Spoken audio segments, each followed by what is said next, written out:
everybody, Gabby here, and welcome to today's episode of A Battle a Day. I know it's been a couple days since my last upload, and I do apologize for that, but I've been dealing with the lovely end of the year burnout from everything that's been 2020, so I figured y'all would understand. But during that time period, I actually had the pleasure of both producing and casting during a fairly large tournament run by Joe UX9, who's really big over on Twitch right now. So the stream went off amazingly. There were some incredibly high quality battles in addition to some really high quality stream assets and all that fun stuff that we stitched together. So I hope if you all had a chance to tune in, if not, you can find the link to that down below in the video description. It might not be there. I'm not sure when Joe is going to upload it to their YouTube channel. But when he does, I will, I'll put it in. In the meantime, I thought it would be fun to feature some of the teams that did very well in the tournament over the past weekend. So the team that we're going to be featuring today was built by Flavio Del Pidio, aka Pato VGC, who placed in the top 4 of the tournament, and honestly did incredibly well with a couple of Pokemon that I quite frankly haven't seen in ages, PORYGON-Z and CLEFAIRY. The team also stood out to me because it had a Politoed and a Metagross on it, so you know it's right up my alley. But really the star of the team that we didn't get to see play out in the tournament itself, that I'm hoping we'll get to play around with a bit more on the channel, is the Assault Vest Raikou that you see on screen. And it's interesting. I really like the bones of this team. I'm not quite sure how it's gonna all work out in terms of execution, especially with this being the first time I've ever played with this team. But I was really excited to cast one of these games. It was just absolutely destructive and a lot of good fun. So good luck, have fun, James, and let's get this battle underway. So against a team like Rotom Wash, Galarian Moltres, Grimmsnarl, Porygon-2, Incineroar, and Glastrier, I'm thinking that we just get some good old-fashioned Porygon-Z CLEFAIRY going here. One of the strategies we saw Pato use on stream was he'd lead Porygon-2 and CLEFAIRY and then have Politoed in the back to set up a Perish song once 2 Pokemon have been knocked out. That's something I'm going to try and emulate here. I think it's a pretty consistent strategy and it's really annoying to deal with. And then for the last Pokemon, we have a choice between the Metagross with the Weakness Policy and the Rillaboom. Even though we have the Moltres and the Incineroar and the Glastrier on the opposing side of the field, I'm going to pick Rillaboom because I'm a little bit worried about that Rotom Wash. Fortunately, I think Porygon-Z CLEFAIRY is going to take this team by enough of a surprise so that we will need the priority more than we'll need anything else going into the end game of this matchup.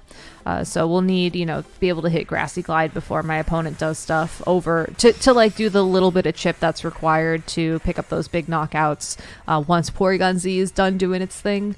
So that's why I'm prioritizing it, even though it doesn't have the best type matchup. I know I mentioned I wanted to bring the Raikou, but I just don't really feel confident in it doing what it needs to do right now. So instead, we're just gonna like forego it entirely. So Moltres and Grimmsnarl lead from the opposing side of the field. So I think to get things started, as much as doing some super effective damage would be good here with like a Max Lightning, that's really only here in the case of Sleep, which is not something that's on the field right now. So I'm going to go ahead and just Helping Hand Hyper Beam, aka Max Strike the Moltres, and just do the thing that this Porygon-Z wants to do. Yeah, it's actually really interesting. This is the second revival of like what I've started to refer to as power couple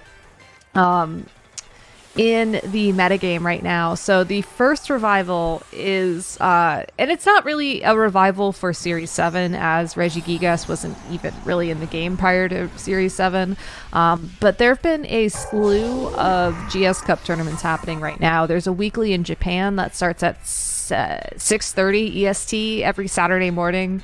I don't know what that translates to in Japan time, but I'm assuming it's a more reasonable hour than 6:30 in the morning. That was one. The first week by Aaron Trailer with a Regigigas Weezing combination. We saw Pato do incredibly well this past weekend with Porygon-Z and Clefairy, and it really just goes to show you that even though these Pokemon aren't necessarily the ones that you think of in a restricted format or what you think of in a Ubers format, or I guess a legendary format versus a mythical format. No, because mythical is like Celebi and stuff.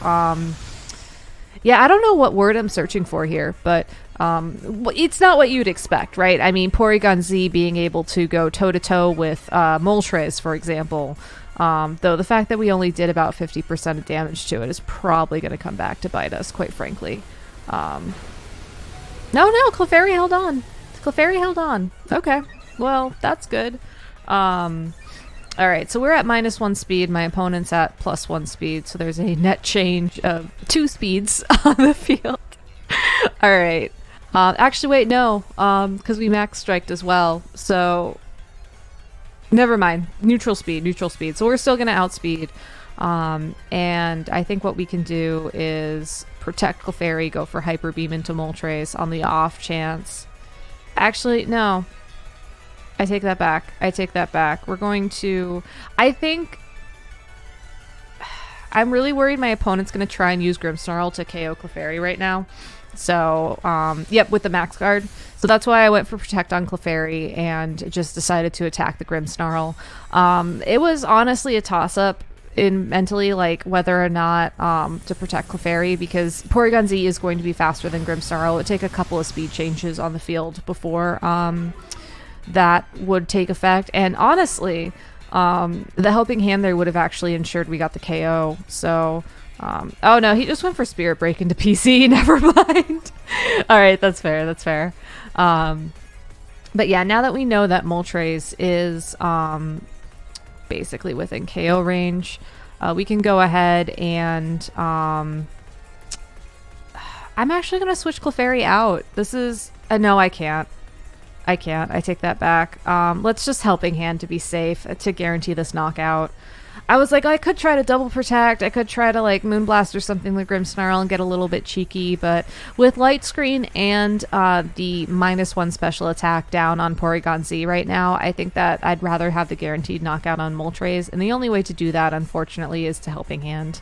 Next turn, if Porygon-Z survives the turn, which I'm pretty sure it will, we'll go ahead and switch it out for Politoed and take things from there. I don't think Clefairy is gonna make the turn, unfortunately, but with all these speed drops on the Grimmsnarl, I'm almost certain that the Rillaboom at +1 priority is going to match any +1 priority like reflex or what have you that the Grimmsnarl can put out at this point in time. So we should be able to stop my opponent from getting Reflect up and just cross our fingers that the combination of Porygon, Politoed, and Rillaboom is going to be enough to yeah, just kind of go through whatever's in the back of my opponent's party. I'm expecting Rotom Wash and Incin for some reason. I couldn't really tell you why. I think it's just like the decent synergy against this team. Rotom Wash does really well against Rillaboom, and Incineroar also does well against Rillaboom. Rotom Wash also does well against... did I say Rotom Wash goes against... No, it doesn't go against Rillaboom well. Wow, brain. Hi. Okay. Wake up. Come on, you can do this. It's not that hard. Wow, okay. Incineroar has a really good matchup against Rillaboom, and Rotom Wash has a really good matchup against Politoed. There we go. I had coffee this morning. Believe it or not, I had coffee this morning. I don't know what just happened there.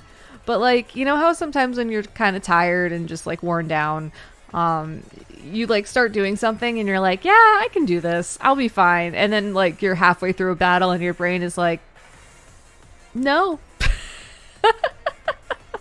That's kind of where I'm at right now. I am going to take a nap before stream tonight. So, you know, there's that.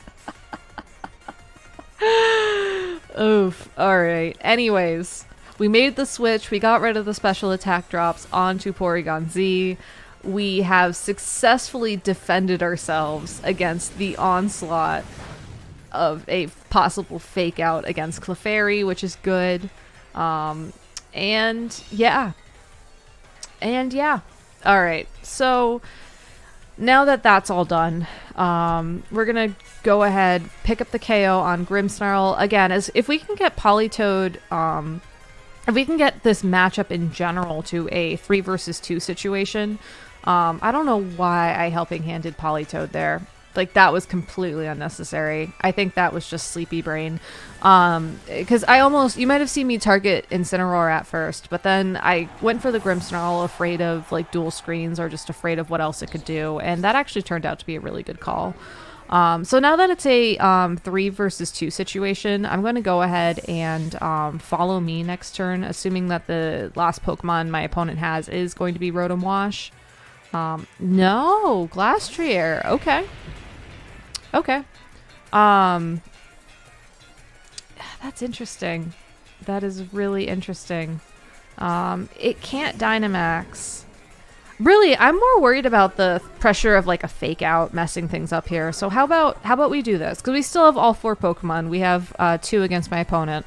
Double Protect this turn. Glastrier can't really do anything to set up, especially without access to Dynamax. So this will just be like a really passive turn. Next turn, we follow me Perish Song, and then we just protect as much as humanly possible. And then we win. I think Politoed can survive on the field for 3 turns after the next turn. Clefairy, probably not. But honestly, I was more worried about like a fake out something, picking up the KO on Clefairy here. So, yeah. Yeah, it looks like a high horsepower is going to be the move of choice, which is probably an indication that my opponent doesn't have a heavy slam on that Glastrier, which is just something interesting to note, I guess. I would certainly go with any accurate move, which I believe all of the steel moves that Glastrier learns are more accurate than a high horsepower or an Icicle Crash. Also, Clefairy's at such low health.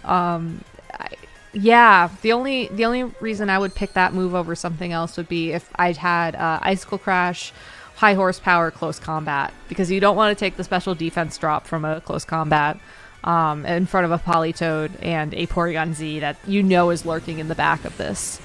But we were able to Perish Song successfully. Even if high horsepower connects with Politoed, it's not going to do enough damage for a one-hit knockout at neutral attack. Even if this Glastrier is Life Orb or something weird like that. So now that that's been done, all we have to do is just protect for our 3 turns and then we win. And if we really want to be cheeky about things, we can do what I'm going to do, which is not as smart as what you should do in this situation. But we're going to go ahead and Scald the Incineroar as well for some damage, and so that we can basically have a Protect available to us every single turn. I'm hoping that the return of Porygon-Z on the field is going to be enough of a distraction for my opponent, so that way maybe they go for the big damage into that slot rather than the Politoed, which it looks like we got 1 out of 2, and a DC. So I think that probably summarizes how my opponent feels right now, but it's okay. You just got to be careful of Perish Song. I mean, especially in a best of 1 game, if it catches you by surprise like this, it's really powerful. It's really powerful. I mean, it's 3 turns, and this is why I've always personally struggled with playing against it a little bit, is that once your opponent finds that opportunity to start that timer, you have to either like adapt immediately or just accept, okay, game's over, let's go to game 2, which in a best of 1 format is just not, it's not an option. It's literally just not there. So let me go ahead and showcase this team before the end of this video. I did forget to do that. I might actually edit this so this is first. So if you're seeing this at the beginning of the video, hi, I did some editing magic. So like I was saying, this is a Life Orb Adaptability PORYGON-Z and CLEFAIRY. I'm not quite sure what the EVs are on these Pokemon. I think Pato mentioned that he was going to write a team report eventually, so we'll wait for that for spreads. But honestly, there's nothing really innovative about these two Pokemon together. This is most likely the set that's been tried and true throughout the past formats in VGC 2020 and 2021. So feel free to just go to like Pikalytics or just look up, you know, whatever people were running on CLEFAIRY and PORYGON-Z. You'll probably be fine in terms of EVs and all that fun stuff. The Metagross is Clear Body Weakness Policy with Iron Head, Stomping Tantrum, Ice Punch, and Protect. Just a really solid Pokemon to have. Clear Body is absolutely incredible with Dynamax everywhere, and has some really nice synergy with Politoed in terms of being able to set up Rain for Metagross so it doesn't take super effective damage from anything but ground type attacks. Excuse me. So, which Metagross can then knock out pretty much any ground type Pokemon with enough max Hailstorms or an Ice Punch or two. So really solid combo. Rain plus Metagross has always been a personal favorite, so I'm really glad to see it make its way onto this team. The Raikou is what I wanted to highlight especially because Inner Focus is the hidden ability for all three of the Johto legendary dogs. So Entei we've seen a little bit with Inner Focus recently. You know, Sacred Fire is super cool. Suicune has always been viable even before it got Inner Focus, even more so now that you can't flinch it, and it does, I believe, still get access to Tailwind. So what's interesting about this Raikou is that it does what a lot of weakness policy setup Pokemon with Metagross does. You know, it has access to Bulldoze and Volt Switch, so that you can activate weakness policy with a Bulldoze and then Volt Switch to get the Raikou out of there, maybe for CLEFAIRY if you want to boost defenses, or Politoed or Rillaboom if you want to have that kind of synergy. But having Snarl and Thunder as well is just a really fun option. Thunder won't miss once Drizzle has been set up by Politoed, which is pretty cool. And Snarl has been doing work recently on Spectrier, on... I'm blanking, but it's been one of those moves that I've been seeing a lot more since there seems to be this weird push towards special attackers, and being able to get those special attack drops in, especially if you're running like Tapu Fini, who just likes to Calm Mind forever, can be really big. So I'm really liking just this Raikou on paper. I'm hoping that in a future video we can actually feature it and use it, but I think I need to play with this a bit offline to figure out what the best situation for it is, unfortunately. And then last but not least, we have Rillaboom with Miracle Seed. Now, Miracle Seed is not the most popular item on Rillaboom, but it's probably one of the better items because it does give you a nice boost to your grass type attacks in addition to the boost that you get from Grassy Surge. So Grassy Glide, which is the move that my head is covering right now, is really solid, does a nice chunk of damage when you have both Terrain and Miracle Seed involved. U-turn, Protect, just a lot of flexibility, especially on a team with Perish Song. You really want to have Protect on as many Pokemon as possible, and then Fake Out to just add some further disruption. So really fun team, really fun access to Perish Song in the back pocket if you need a simple win con, and when you pair that with something as destructive as Porygon-Z and CLEFAIRY, it can just really upset your opponents. So that's all for today's video. Thank you all so much for watching. I really appreciate it as always. If you have any feedback for me for the channel, please let me know down in the comments below. I read and respond to almost every one of them. Almost. If you like my content, please check out my Twitch channel as well. That is twitch.tv/simplygabby. We're just having a lot of fun this week with some holiday cheer. Gonna wear some festive sweaters, festive hats, festive Pokemon. It's gonna be a good time, so I'd love to see you there. And that's gonna be it for today's upload. So thank you so much for watching, y'all. Have an amazing holiday season, and until next time, I'll see you later.